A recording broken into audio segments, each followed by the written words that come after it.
So yeah, our next question is, what are the key things that young people need to know about environmental governance in order to effectively campaign on issues at COP26? I have a lot of thoughts on it. It was hard to narrow it down. But I think the main thing is to engage with young people at local and national levels to identify the unique vulnerabilities and challenges that young people face as a result of climate change impacts and climate change policies and programs in different communities around the world. So in the UNFCCC, there are often examples of young people sharing solutions that they are leading on, but far less on young people's vulnerabilities and barriers they face. So sometimes it's hard for young people to establish themselves as having a unique voice, and therefore they end up repeating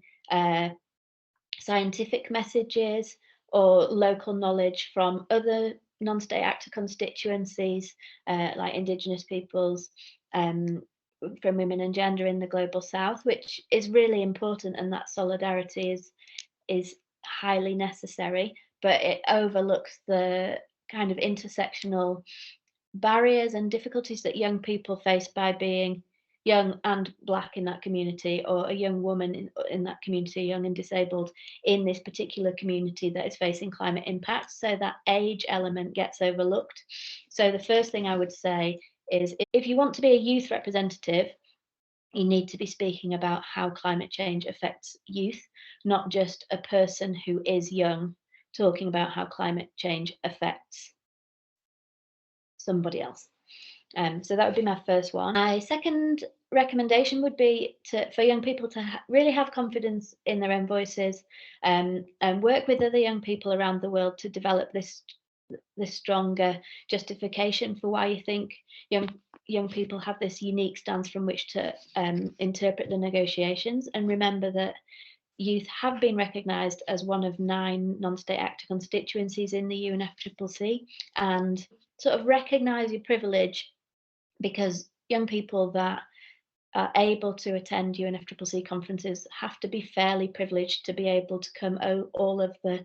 logistical hurdles to getting there, but then can become a little bit overwhelmed and feeling guilty by that privilege that they have. So kind of recognizing that privilege, thinking about how to harness it to create positive change, and think about what aspects of your identities open doors that aren't necessarily open to other young people around the world, and how can you use the resources and opportunities that you do have to increase the recognition of young people who couldn't make it to that conference. The third one was about sort of being attentive to power relations. So recognizing that having a pass to attend the conference doesn't necessarily mean that you're going to have the same experience as everybody else that has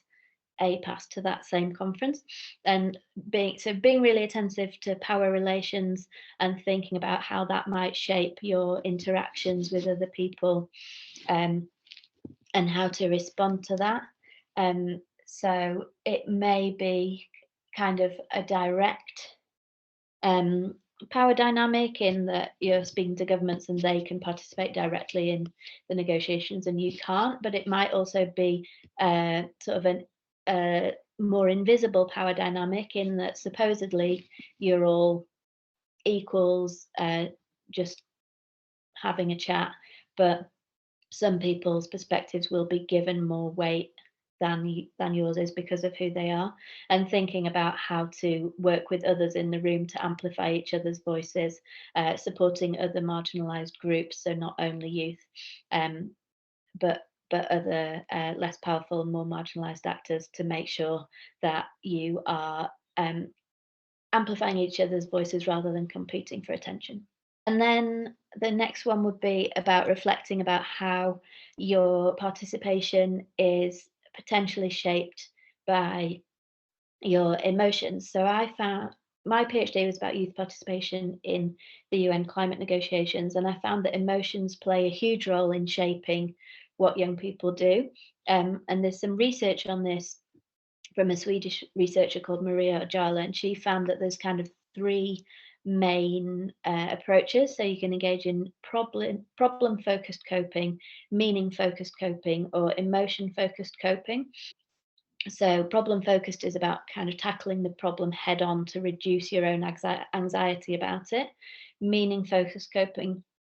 might be breaking down a wicked problem like climate change into smaller pieces to understand it better, or emotion-focused coping is more like how can I deal with this fear and anxiety often that I'm feeling, which can sometimes lead to sort of fatalism or placing blame on yourself and or others, and that one can be quite tricky. And you see quite a lot of examples of young people burning out around big climate conferences and events and things. So I'd advise to think about what is